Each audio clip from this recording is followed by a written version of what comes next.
Assalomu alaykum aziz matematika o'rganuvchilar. Bugun sizlar bilan o'tadigan mavzuyimiz sonning bo'luvchilari ekuk, demak natural bo'luvchilar soni va natural bo'luvchilar yig'indisini topish. Demak, sizlar bilan birinchi o'rinda ko'rib chiqadiganimiz, demak, sonning bo'luvchilari. Masalan, 48 sonini oladigan bo'lsak, 48 soni qanday sonlarga bo'linadi? Demak, tartib bilan ketadigan bo'lsak, 48 soni avvalo 1 ga bo'linadi, juft son bo'lgani uchun demak 2 ga bo'linadi. Va 48 sonni 3 ga bo'lish mumkin. Demak, avvalgi darslarimizda bo'linish belgilarini o'tgan edik. Shunga ko'ra, masalan, 48 sonni 4 + 8 12, demak 12 3 ga bo'lingan uchun, demak 48 ni ham bemalol 3 ga bo'lib olish mumkin bo'ladi. Va 4 ga, 6 ga, 8 ga bo'linadi. Demak, 6 ga bo'lingan uchun 8 ga, 4 ga bo'lingan uchun 12 ga va hokazo 16, 24 va 48 sonlarga bo'linadi.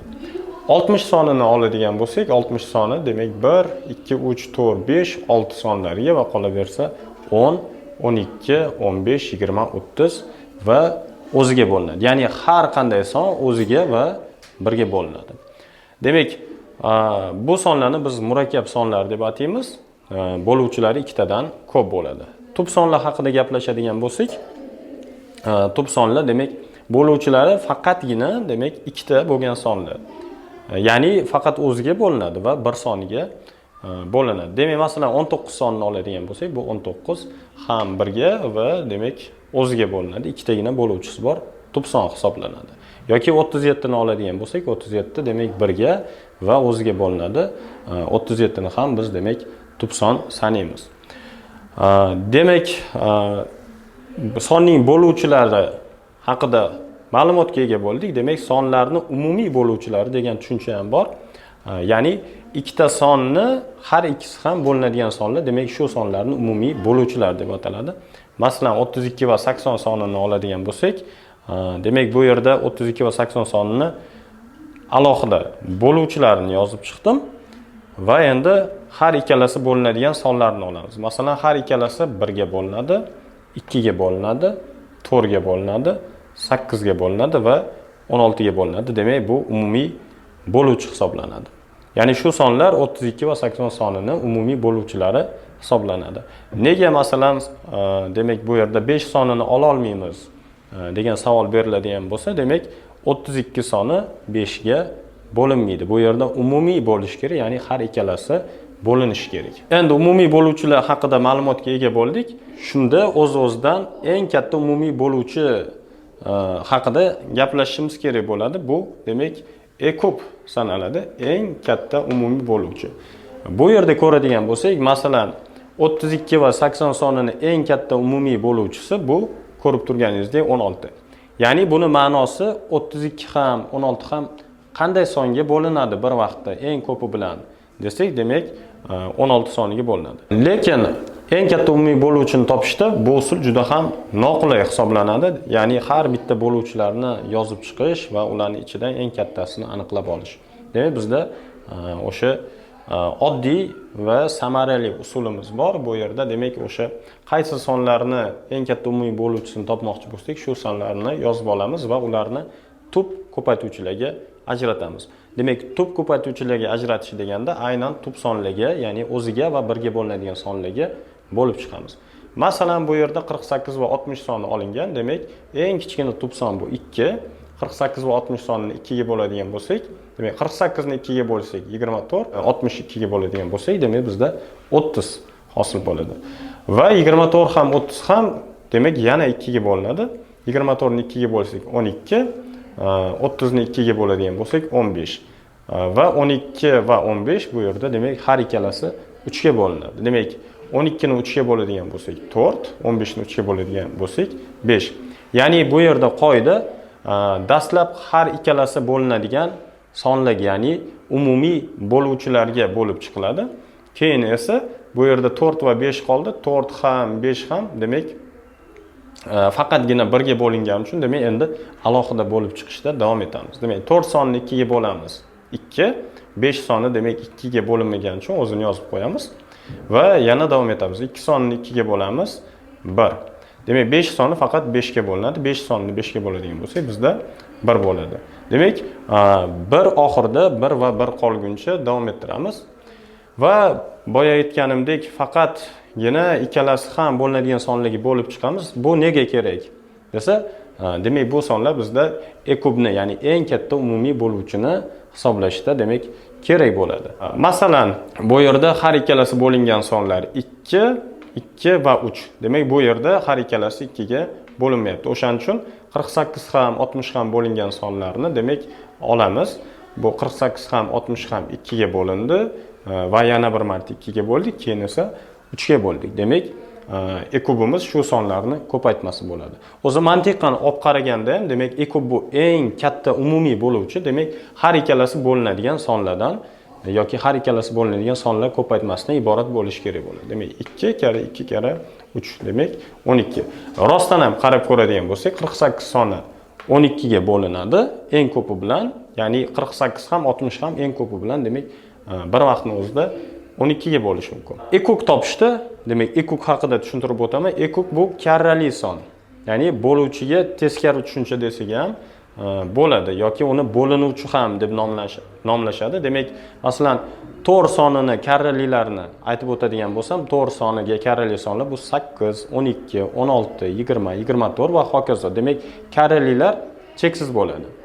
Yoki 6 soniga karralilar bu 6 ni masalan o'zini olish mumkin. 12, 18, 24, 30, 36, 42 va hokazo. Demak, aytganimdek, karralilar cheksiz bo'ladi.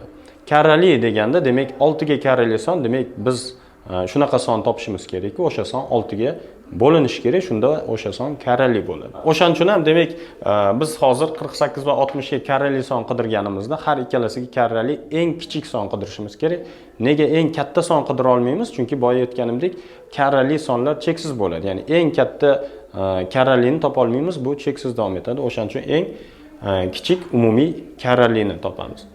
Demak, ekuk topishda juda ham oddiy qoidasi, demak, o'sha bo'lib chiqqan sonlarimizni hammasini ko'paytiramiz.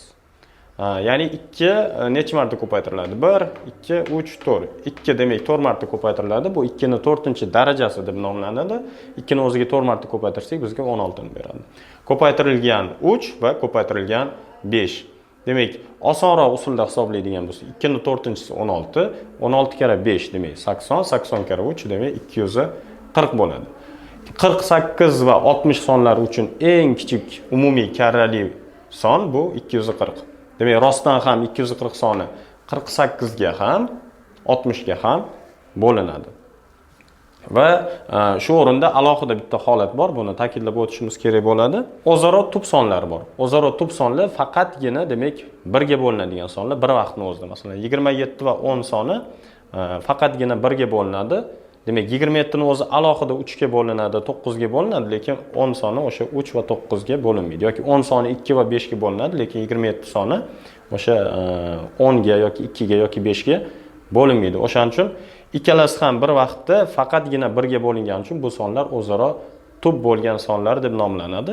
O'zaro tub sonlar uchun ekub eng katta umumiy bo'luvchi 1, chunki ikkalasi ham faqat 1 ga bo'linadi. Eng katta, demak, eng kichik umumiy karralisi esa shu sonlarni ko'paytmasi bo'ladi. Masalan, 27 va 10 sonini ekubi 1, shu sonlarni ekubi esa 270, ya'ni shu sonlar ko'paytmasiga teng bo'ladi. 19 va 31 uchun ham bular o'zaro tub bo'lgani uchun aynan shu qoida ishlaydi. Demak, ular uchun eng katta umumiy bo'luvchi 1 bo'ladi. Eng kichik umumiy karralisi shu sonlarni ko'paytmasi 589 bo'ladi. Mavzuyimizning davomi bo'ladi bu yerda. Natural bo'luvchilar soni va natural bo'luvchilar yig'indisi. Masalan, 60 sonini oladigan bo'lsak, demak 60 sonining bo'luvchilarini yozib chiqamiz. 60 soni 1 ga, 2 ga, 3 ga, 4 ga va hokazo, demak 60 gacha bo'lgan sonlarga bo'linadi. Demak, bo'luvchilar sonini hisoblaydigan bo'lsak, 1, 2, 3, 4, 5, 6, 7, 8, 9, 10, 11, 12. Demak, 60 sonini 12 ta bo'luvchisi bor ekan. Masalan, 240 sonini olsak, 1000 sonini olsak, 1200 sonini olsak yoki kattaroq sonlarni olsak, u yerda ham bo'luvchilarni bittalab yozib chiqish kerakmi yoki qanaqadir osonroq formulasi bormi? Bu qanaqa bo'ladi? Demak, osonroq formulasi bor. Buni qisqartirib NBS deymiz, ya'ni natural bo'luvchilar soni yoki natural bo'luvchilar yig'indisi bor. Bu haqida ham gaplashamiz. Masalan, 60 sonini oladigan bo'lsak, 60 soni demak tub ko'paytuvchilikka ajratganimizda 62 ga bo'lganimizda 30, 30 ni 2 ga bo'lganimizda 15, 15 ni 3 ga bo'lganimizda demak 5 va 5 ni demak 5 ga bo'lganimizda 1 bo'ladi. Tub ko'paytuvchilar ko'paytmasi ko'rinishida yozadigan bo'lsak, 2 ning kvadrati 3 ning birinchisi va 5 ning birinchisi bo'ladi. Endi shu yerda kichik qoida bor. Natural bo'luvchilar sonini topish uchun, demak, tub ko'paytuvchiga ajratganimizdan keyingi darajalarni olamizda, har birini 1 ga orttirib, keyin yig'indini bir-biriga ko'paytiramiz. Ya'ni darajamiz bu yerda 2, 2 ni 1 ga orttiramiz. Darajamiz 1, 1 ni 1 ga orttiramiz va darajamiz 1, 1 ni demak 1 ga orttiramiz. Bu yerda 3, bu yerda 2, bu yerda ham 2. 3 kere 2 6, 6 kere 2 12. Ko'rib turganingizdek, formula bo'yicha ham demak bo'luvchilarimiz soni yoki natural bo'luvchilar soni bizda 12 ta chiqdi. Endi esa natural bo'luvchilar yig'indisi haqida gaplashamiz. Bu yerda masalan 60 sonning natural bo'luvchilari yig'indisi desa, demak, mana shu bo'luvchilarni qo'shib chiqish kerak. Masalan 60 soni uchun bu juda ham oson, qo'shib chiqsak, demak 12 ta son bor o'zi. 12 ta sonni qo'shish qiyinchilik tug'dirmaydi. Masalan 10 ming soni bo'lishi mumkin, 100 ming soni bo'lishi mumkin yoki qanaqadir demak ko'paytuvchilarga yoki tub ko'paytuvchilarga ajratish noqulay, qiyin bo'lgan sonlar bo'lishi mumkin. Ularni demak natural bo'luvchilar yig'indisini topish uchun demak bizga formula kerak bo'ladi. Formulamiz qanaqa bo'ladi?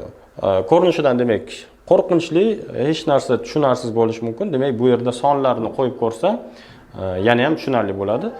Demak, ko'rsatib o'taman. Natural bo'luvchilar yig'indisi P1 bu yerda o'sha tub ko'paytuvchilarga ajratganimizdagi son, bu yerda masalan 60 ta, demak P1 demak bizda 1 ga teng, alfa 1 bu daraja 2 ga teng yoki P2 3 ga teng, alfa 2 demak 1 ga teng yoki P3 5 ga teng, alfa 3 demak 1 ga teng. Masalan 60 soni uchun hisoblaydigan bo'lsak, 60 natural bo'luvchilari yig'indisini hisoblaydigan bo'lsak, masalan P1imiz demak 2, alfa 1imiz demak darajamiz 2 va darajani demak 1 ga orttirib qo'yamiz. Ya'ni 2 ni ikkinchisi, buni 1 ga orttirsak 2 ni uchinchisi va demak natijadan 1 ni ayirib chiqadigan natijani darajasiz yozgan holda, ya'ni bu yerda 2 ni 2 plus birinchisi minus 1 edi. Demak, darajani tashlavoramiz. 2 minus 1. Va ikkinchi holatda ham xuddi shunaqa. 3 ni 1 plus birinchisi, bu yerda 3. 3 ni birinchisi demak formula bo'yicha 1 qo'shiladi. 3 ni birinchisi plus 1 va demak darajaga orttirganimizdan keyin natijadan 1 ni ayiramiz va chiqqan natijani 3 minus 1 ga bo'lamiz. Bu yerda ham xuddi ko'rib turganingizdek 5 ni 1 plus birinchisi, demak 5 ni birinchisi darajani 1 ga orttiryapmiz, minus 1 bo'lingan 5 minus 1. Endi hisoblashda davom etamiz. Masalan 2 plus 1 darajani qo'shganimizda 3. 2 ni uchinchisi demak 2 ni o'ziga 3 marta ko'paytirish kerak bo'ladi. 2 ni uchinchisi bu 8. 8 dan 1 ayiradigan bo'lsak 7, 2 dan 1 ni ayiradigan bo'lsak 1. Demak 7 ni 1 ga bo'lsak 7. Bu yerda 3 ni kvadrati 9, 9 dan 1 ni ayirsak 8, 3 dan 1 ni ayirsak 2, 8 ni demak 2 ga bo'ladigan bo'lsak 4. Va bu yerda 5 ni kvadrati 24, 24 dan 1 ni ayirsak 25, 25 dan 1 ni ayirsak 24, 5 dan 1 ni ayirsak demak 4, 24 ni 4 ga bo'ladigan bo'lsak 6. Ko'paytirib chiqadigan bo'lsak 7 kere 4 kere 6. Masalan 4 kere 6 bizga demak 24 ni beradi. 7 kere 24 168 bo'ladi. O'zimiz uchun hisoblab ko'ramiz. Masalan 60 ga 30 qo'shsak 90, 90 ga 20 ni qo'shsak demak 110, 110 ga 10 ni qo'shadigan bo'lsak 120, 120 ga 15 qo'shadigan bo'lsak demak 135, 135 ga 12 ni qo'shadigan bo'lsak 147, 147 ga 6 ni qo'shsak 153, 153 ga 5 ni qo'shsak 158 va bu yerda 1 dan 4 gacha bo'lgan sonlar yig'indisi 10 ga teng, 158 ga 10 ni qo'shsak 168. Lekin formula usulida topish bizga demak yana ham osonroq, tez va qulay bo'ladi. Darslarimizni ko'rishda davom eting. Keyingi darslarimiz bundan da qiziqarli bo'ladi. E'tiboringiz uchun rahmat.